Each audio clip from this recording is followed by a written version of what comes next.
জামুগুৰিহাটত দুই প্ৰতিভাৱান খেলুৱৈৰ অকাল মৃত্যু। জামুগুৰিহাটত শোকস্তব্ধ ক্ৰীড়া মহল। জামুগুৰিহাটৰ দুগৰাকী প্ৰতিভাৱান খেলুৱৈৰ অকাল মৃত্যুত শোকৰ ছাঁ পৰিছে সমগ্ৰ অঞ্চলজুৰি।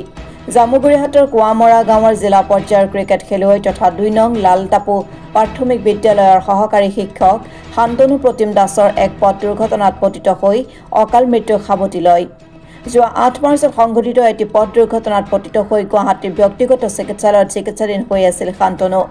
আনহাতে জামুগুৰিহাটৰে বৰহমপুৰ গাঁৱৰ ৰাজ্যিক পৰ্যায়ৰ টাইকোৱাণ্ডো খেলুৱৈ শৈলজা বাৰুতীয়ে কালি নিশা আত্মসননৰ পথ বাছি লয়। শৈলজা বাৰুতীয়ে কি কাৰণত আত্মসননৰ পথ বাছি ল'লে সেয়া এতিয়াও জানিব পৰা হোৱা নাই।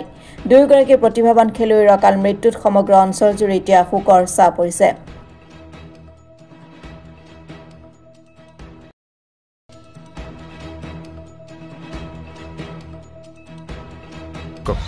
আপোনালোকে ইতিমধ্যে গম পাইছে জামুগুৰিহাটৰ দুগৰাকী প্ৰতিভাৱান যুৱক যুৱতী অকাল বিয়োগত আমি মৰ্মাহত হৈছোঁ। যোৱাকালি শৈলজা বাৰুতী তেওঁ আছিলে ৰাজ্যিক টাইকোৱাণ্ডো খেলিবলৈ সক্ষম হৈছিলে, লগতে ব্লেক বেল্ট লৈছিলে। যোৱাকালি তেওঁ বিয়োগ হৈছে। আৰু আজি পুৱাই এক খবৰ আহিল, যোৱা ৮ তাৰিখে দুৰ্ঘটনা পতিত হৈছিলে শান্তনু প্ৰতিম দাস। তেওঁ আজি পুৱা তেওঁ বিয়োগৰ খবৰ আহিছে। তেখেত এগৰাকী প্ৰতিভাৱান খেলুৱৈৰ লগতেও আৰু তেওঁ লালটাপু প্ৰাথমিক বিদ্যালয়ৰ শিক্ষকতা কৰি আছিলে।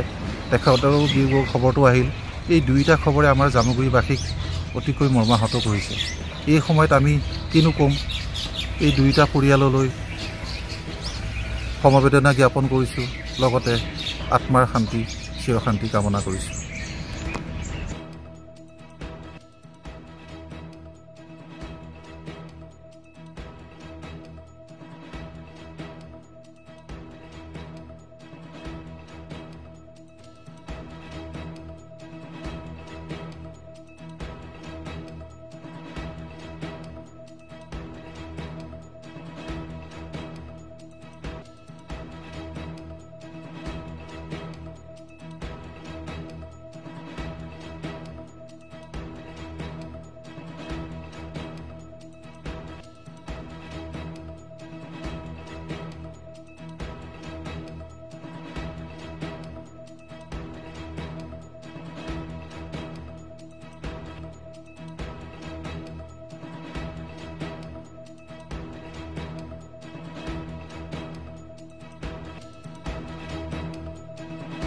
Bureau Report, Assam Today.